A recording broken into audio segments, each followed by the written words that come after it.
Toi hiu ruai ban muon, toi bokwa buok, tao dan I rieng biet, va viet truktiap. Kauchuyen hoan, chin bonning hintu dua trentieu, jeva thumbnail text ban kungkap.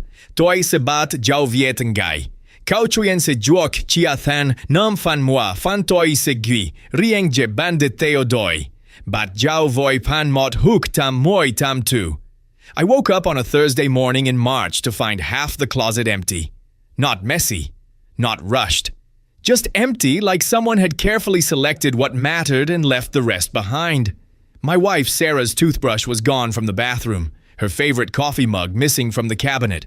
Our two kids, 7-year-old Haley and 4-year-old Brandon, were still asleep down the hall, completely unaware their mother had vanished in the night without a single word of explanation.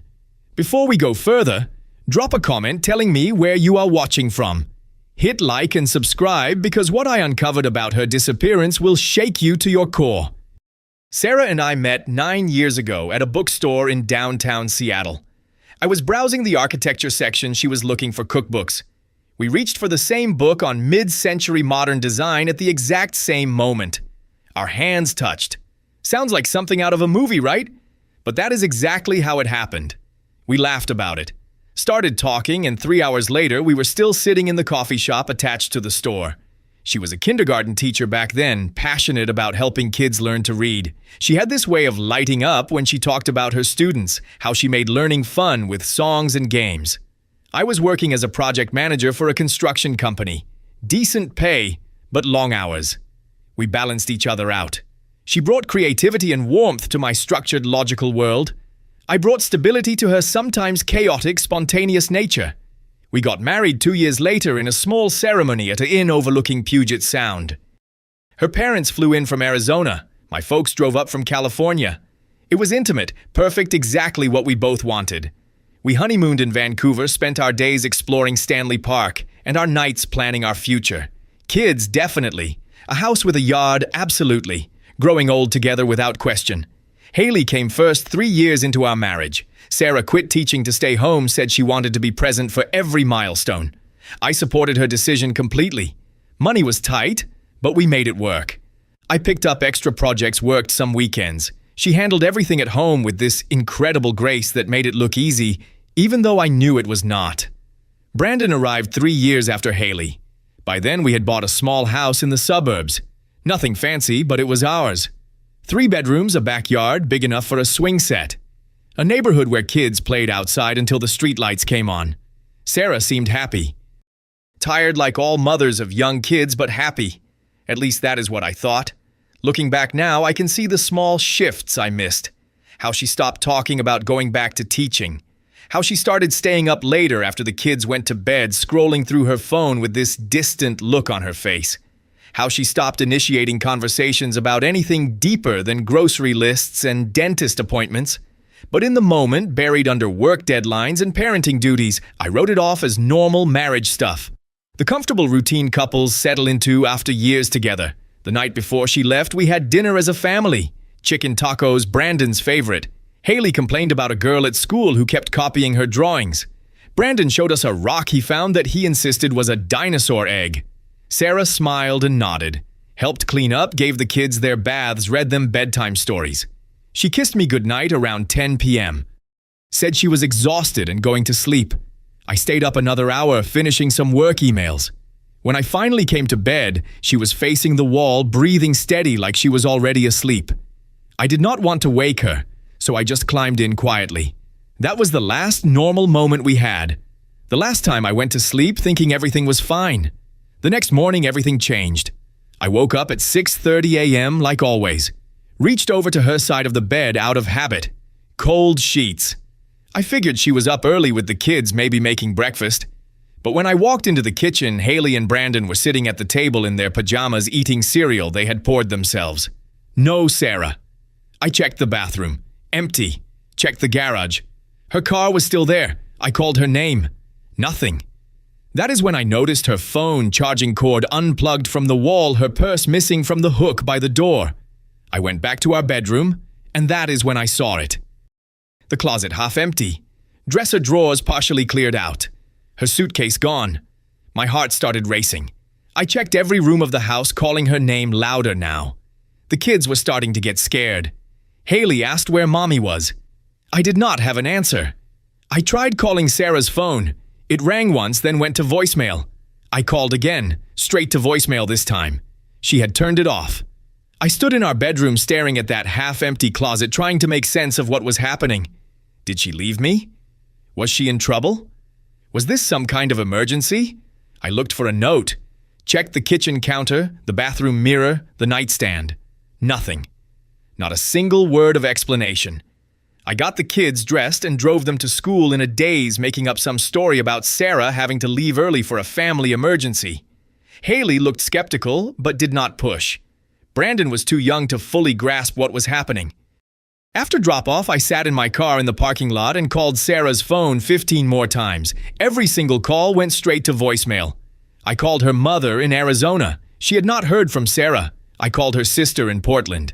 Same thing. I called her best friend Jessica, another teacher she had stayed close with. Jessica paused for a long moment when I told her Sarah was gone, then said she had no idea where she was, but that Sarah had seemed off lately when they talked. When I pressed her on what off meant, Jessica got vague, said Sarah just seemed stressed, overwhelmed maybe. Nothing specific. I took the day off work and went home to search the house more thoroughly. I needed to find something, anything that would explain this. I went through Sarah's dresser drawers looking for clues. Found old photos of us from before kids' birthday cards I had given her over the years. A bracelet I bought her on our 5th anniversary that she stopped wearing about a year ago. Then I checked her nightstand. Under a stack of parenting magazines, I found a notebook.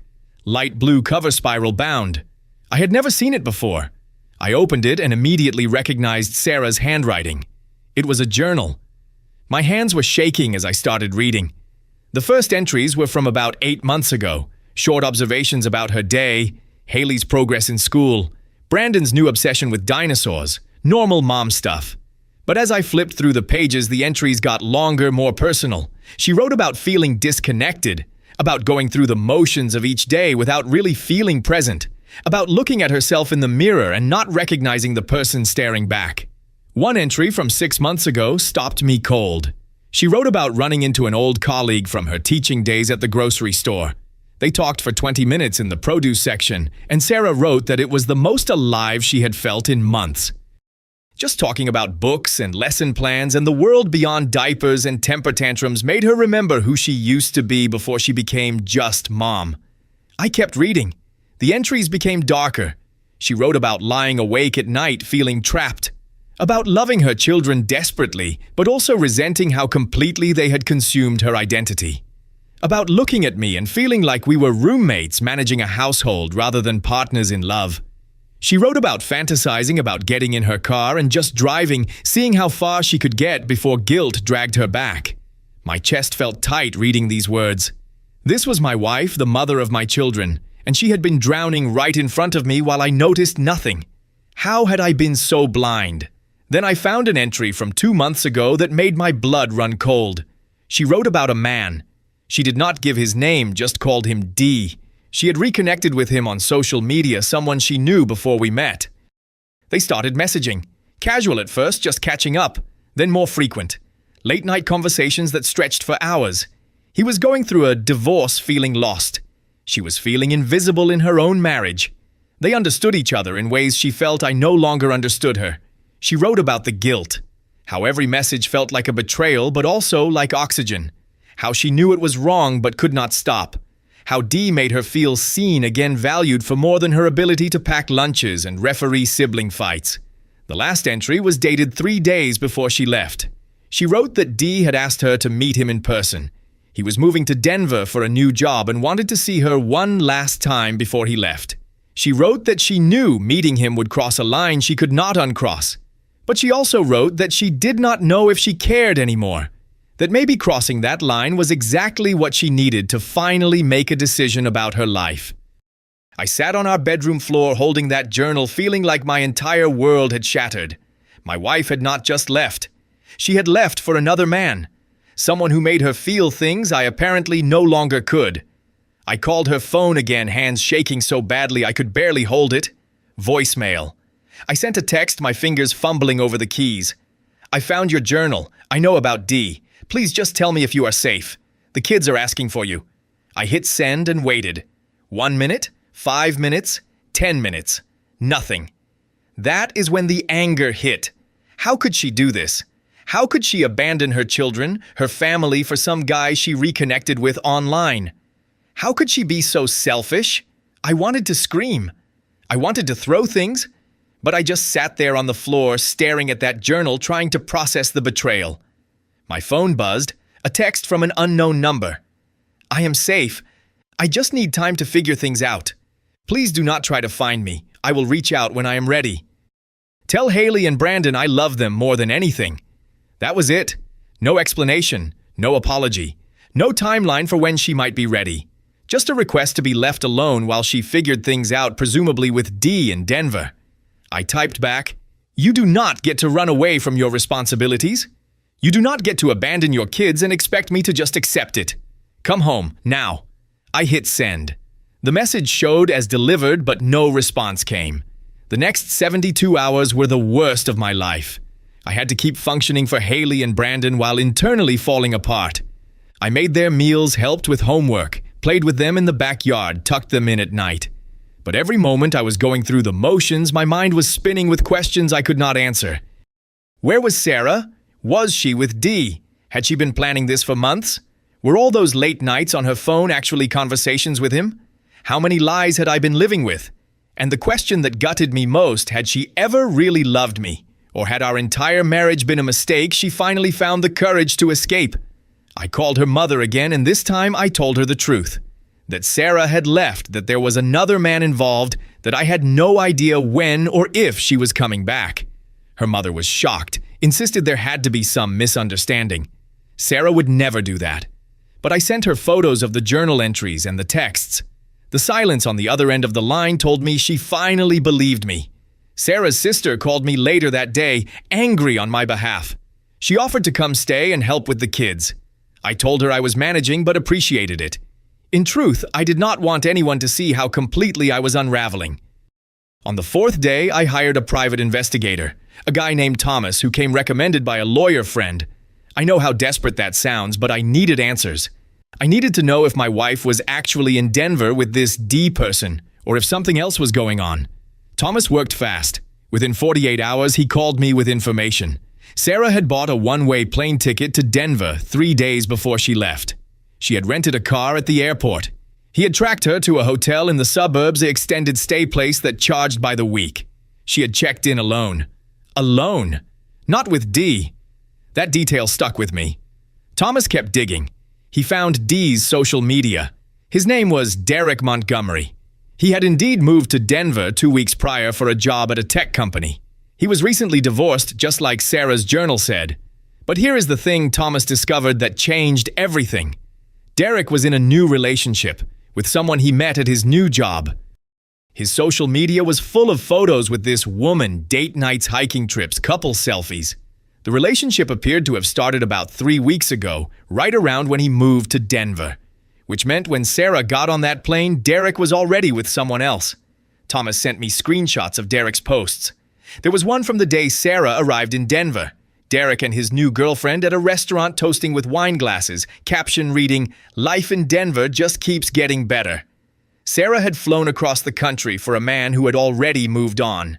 I did not know how to feel. Relieved that she was not actually with him. Angry that she had blown up our family for a fantasy.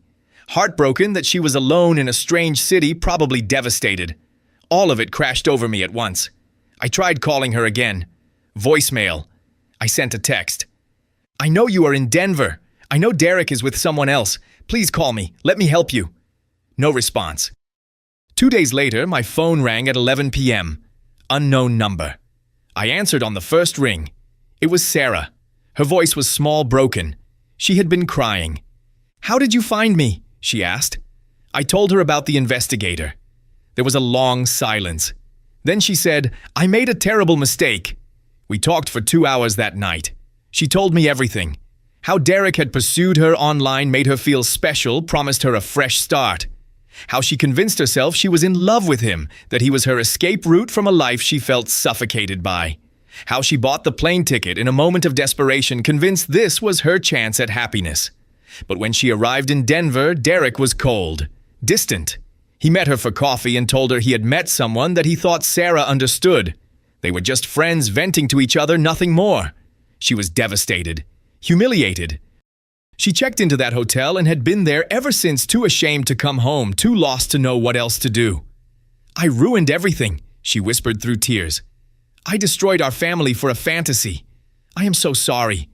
I am so sorry." "Come home," I said quietly. "The kids need you. We will figure out the rest." She was silent for a long moment. Then, "I do not know if I can face them. Face you. After what I have done. You do not have to do it alone. We will figure it out together. Just come home." She flew back 3 days later. I picked her up from the airport alone, having left the kids with Sarah's sister. She looked terrible. Thinner, exhausted eyes, red and swollen. We did not hug. We barely looked at each other on the drive home. The silence in the car was suffocating. When we got to the house, we sat in the driveway for a few minutes before going inside. "I do not expect you to forgive me," Sarah said, staring at her hands. "I do not even know if I can forgive myself, but I want to try to fix this. If you will let me." I looked at her. This woman I had loved for 9 years who had just torn our lives apart. "I do not know if we can fix this," I said honestly. "But for the kids, we have to try." The first few weeks after Sarah came home were brutal. We told Haley and Brandon that Mommy had to take a trip to help a sick friend, but she was back now. Haley seemed to accept it. Brandon was just happy to have her home. They did not need to know the full truth. Not yet. Maybe not ever. Sarah moved into the guest room. We barely spoke beyond logistics about the kids. She threw herself into being present for Haley and Brandon, taking them to the park, helping with homework, making their favorite meals. It was like she was trying to earn back her place in their lives through sheer force of effort. I was numb. I went to work, came home, helped with bedtime routines, then retreated to our bedroom alone. At night, I would lie there, replaying everything, wondering how we got here, wondering if there was a path forward or if we were just delaying the inevitable. 3 weeks after she returned, Sarah asked if we could talk. Really talk. We sat in the kitchen after the kids were asleep, coffee growing cold between us. She told me she had started seeing a therapist in Denver, had continued sessions via video after coming home. Her therapist suggested we try couples counseling. I agreed mostly because I did not know what else to do. Our first session was awkward, painful. The therapist, a woman named Dr. Patterson, asked us each to describe our marriage. I talked about feeling blindsided, betrayed, like I had been living with a stranger. Sarah talked about feeling invisible, like she had slowly disappeared into the roles of wife and mother until there was nothing left of herself. Dr. Patterson asked me when I last asked Sarah about her dreams, her goals, her identity outside of our family. I could not remember. She asked Sarah when she last told me she was unhappy instead of building resentment in silence. Sarah admitted she never did. We had both been failing each other for years, just in different ways. The sessions continued weekly. Slowly, painfully, we started to communicate in ways we had not in years. Sarah admitted she never wanted to quit teaching, but felt pressured by expectations about what a good mother should do. I admitted I had checked out emotionally, treating our marriage like another item on my to-do list, rather than something that needed active nurturing. We talked about Derek. Sarah was honest about the emotional affair, how it started innocently, but crossed lines she knew were wrong. She admitted she had built him up in her mind as this perfect escape, projecting all her unhappiness onto our marriage rather than dealing with the real issues. Running to Denver was not about Derek. It was about running from herself. Dr. Patterson helped us see that we had stopped being partners somewhere along the way. We had become co-managers of a household, efficient but emotionally disconnected. We had forgotten how to see each other as whole people with needs beyond the practical demands of daily life. 4 months into therapy, Sarah moved back into our bedroom. Not because everything was fixed, but because we were both committed to trying. The first night was awkward. We lay on opposite sides of the bed, carefully not touching. But it was a start. Around that time, Sarah made a decision. She was going back to teaching. Part-time at first at the same school Haley attended. She lit up talking about it in a way I had not seen in years. I supported her, completely rearranged my schedule to handle more morning routines so she could get to school early. Watching her with her students, seeing that spark return to her eyes, I realized how much of herself she had sacrificed, and how I had let it happen without question because it was convenient for me. That guilt would take a long time to process. We also made changes at home. Weekly date nights became non-negotiable. Even if it was just walking around the neighborhood after the kids were asleep, we protected that time. We started checking in with each other about more than schedules. How are you feeling? What do you need? What made you happy today? It was not perfect. There were setbacks. Moments where the hurt and betrayal would surge back and I would withdraw. Moments where Sarah's guilt would overwhelm her and she would shut down. But we kept showing up, to therapy, to each other, to the hard work of rebuilding trust. About 6 months after Sarah returned, Haley asked me why Mommy had really left. She was smart, perceptive. She knew the story about the sick friend did not add up. Sarah and I decided to tell her an age-appropriate version of the truth. That Mommy had been very sad and made some choices she regretted, but she was getting help now and working hard to be better. Haley thought about this for a moment, then asked, "Are you and Mommy going to get divorced?" The question hit like a punch to the gut. Sarah and I looked at each other. "We are trying really hard not to," I said honestly. "We love each other, and we love you and Brandon. So we are doing everything we can to make our family work." Haley nodded, seemed satisfied with that answer. Kids are more resilient than we give them credit for. A year after Sarah left, we took our first family vacation since everything happened.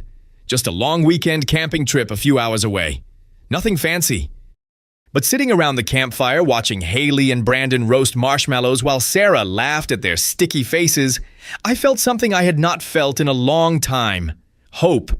Real, genuine hope that we might actually make it through this.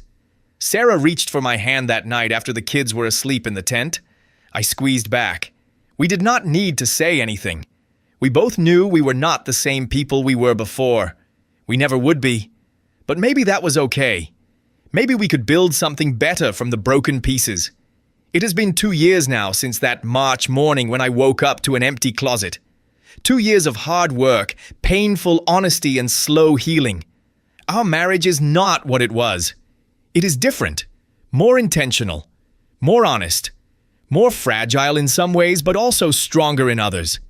Sarah still sees her therapist monthly. I started seeing one too, working through my own issues with emotional availability and taking things for granted. We still do couples therapy, though less frequently now. It is maintenance, a way to keep communication open and prevent old patterns from creeping back. People ask sometimes if I really forgave her. The truth is, forgiveness is not a single moment. It is a choice I make every day. Some days it is easier than others. Some days I still feel the sting of betrayal. But most days I choose to focus on who we are now rather than who we were then. Sarah made a terrible choice. She hurt me and risked our family for a fantasy that was never real. But she also came back. She did the work. She showed up every day to rebuild what she broke. And I had to own my part too. My complacency. My emotional distance. My assumption that love was enough without actually tending to it. We are not a fairy tale.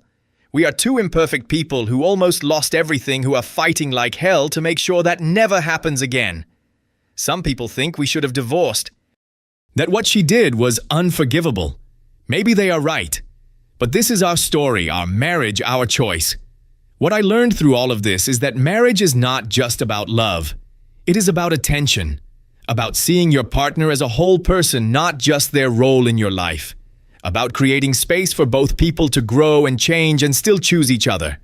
About communication, honesty, vulnerability, even when it is uncomfortable. I almost lost Sarah because I stopped paying attention. She almost lost herself because she stopped speaking up. We both learned the hard way that you cannot coast through marriage. You have to actively choose it, nurture it, fight for it. Every single day. Our kids are older now. Haley is 9, Brandon is 6. They are happy, well-adjusted, loved. They do not know the full story of what happened. Maybe someday we will tell them. Maybe not. What matters is that we are all here together doing our best. Sarah is thriving in her teaching career now. She is department head at her school, mentoring new teachers, running after-school programs. She has her own identity again, separate from being my wife or the kid's mother.